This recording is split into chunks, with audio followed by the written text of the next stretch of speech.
C'est ici, dans ces grottes séculaires près de Frenda, et plus exactement à Qalat Beni Salama, que s'est réfugié Abdurrahman ibn Khaldoun. Située sur un piton à proximité de Tarazout, la forteresse des Beni Salama fut une retraite des plus prolixes pour le savant, et une forteresse pour l'homme politique qu'il était, lassé des complots et des intrigues du palais. Cette retraite lui a permis d'écrire un des ouvrages les plus influents de la sociologie moderne, la Muqaddima, les prolégomènes, à son projet d'histoire universelle, Kitab al-Ibar. C'est donc sous la protection des Bani Arif et à l'abri dans cette grotte minuscule et sombre que fut rédigée entre 1375 et 1378 son œuvre majeure, la Muqaddima, enseignée aujourd'hui dans les plus prestigieuses universités. Il y consigna l'histoire et la sociologie des empires et des tribus arabes et berbères. Nous sommes ici à Tarazout, une ancienne ville médiévale. Mais qui a existé déjà au IIe siècle avant Jésus-Christ parce qu'elle était occupée par des tribus berbères, les Bani Idleten et les Bani Almou. Puis au XIe siècle, dans cette région-là, il y eut les gens venus de Hadramout du Yémen, sud du Yémen. C'était des Banu Hilal, les Banu Hilal, Bani Sulaym. Et dont le chef était Issa ibn Sultan. Issa ibn Sultan, dont la génération qui a suivi a donné Ibn Arif. Et ce Ibn Arif a connu Ibn Khaldoun. Et c'est grâce à Ibn Arif que Ibn Khaldoun s'est rendu ici. De quelle manière? Ibn Khaldoun était chambellan, c'est-à-dire un premier ministre du roi, du sultan de Tlemcen, Abu Hamou. Donc Abu Hamou, ici, a chargé Ibn Khaldoun d'aller incorporer des militaires à Biskra. Se rendant vers Biskra, Ibn Khaldoun a été intercepté par des gens qui le connaissaient très bien. Attention, ne va pas à Biskra, il y a beaucoup de complots dans la région. Et il s'est rappelé qu'il avait un ami à Qalat Beni Salama, ici, Abu Bakr Ben Arif. Et c'est là qu'il bifurqua de la région de Zemoura vers la région de Tiaret, donc à Frenda. Et c'est là qu'on lui offrit un château. C'était un château qui est dans la région ici, dont les pierres existent toujours. Mais pour passer inaperçu, que fit-il Ibn Khaldoun? Il s'est rendu dans la grotte. Il est fort possible que la Muqaddima ait été écrite ici, ainsi qu'un début de Kitab al-Ibar. Donc, la Muqaddima, la sociologie, tout ce qui est psychologie, tout ce qui est histoire, c'est certainement ici. Et il le cite dans son ouvrage, page 138, au prisme de l'Occident, fait par Pomian.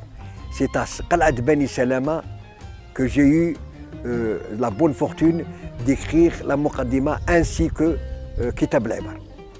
Le livre existe, Qalat Beni Salama, entre parenthèses, Frenda. Il n'a été rendu public qu'au XIXe siècle. C'est-à-dire la première traduction, ça a été faite par M. Deslan.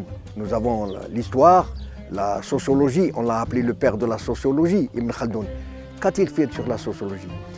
Il ne s'agit pas de raconter des légendes infestées et instillées d'histoires, instillées de légendes qui n'ont aucun sens, de mensonges, etc. Il fallait trouver quelque chose concernant l'histoire, c'est l'histoire scientifique.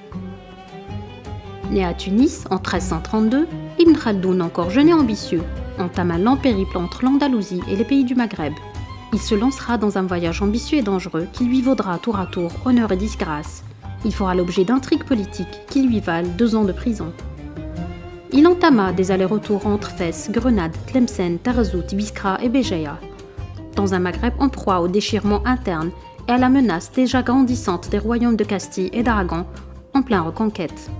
Ce lent périple fera dire à Ibn Khaldoun à son arrivée à Tarazout: c'est la retraite tant désirée, je suis tout à fait guéri de la séduction des dignités pour orienter mes énergies vers l'étude des enseignements. Selon certains historiens, Ibn Khaldoun vivait ici, il écrivait ici.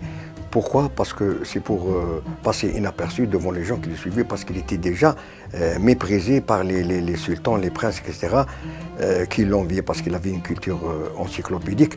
Donc, il a préféré vivre ici. Alors, nous savons ici le lieu où il a vécu, certainement. Il y avait ici deux grottes. Une grotte certainement pour ses ouvrages et ses effets, hein, toujours selon quelques historiens. Donc ici, il y a une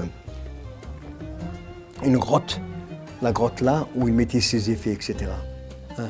Il préférait vivre en ermite que d'être connu, d'être vu, etc. Cette grotte appartenait aux troglodytes, des gens qui vivaient là.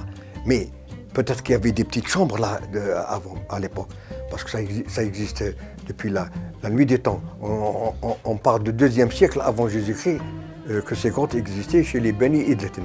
Ibn Khaldoun a trouvé l'occasion pour mettre ces effets-là, parce que tout était prêt, si vous voulez. Il a fallu, après durant la guerre d'Algérie, qu'est-ce qu'il y a eu? Il y a eu, il y a des traces actuellement de pioches, parce que c'était plein à travers les années, etc., c'était plein de sable.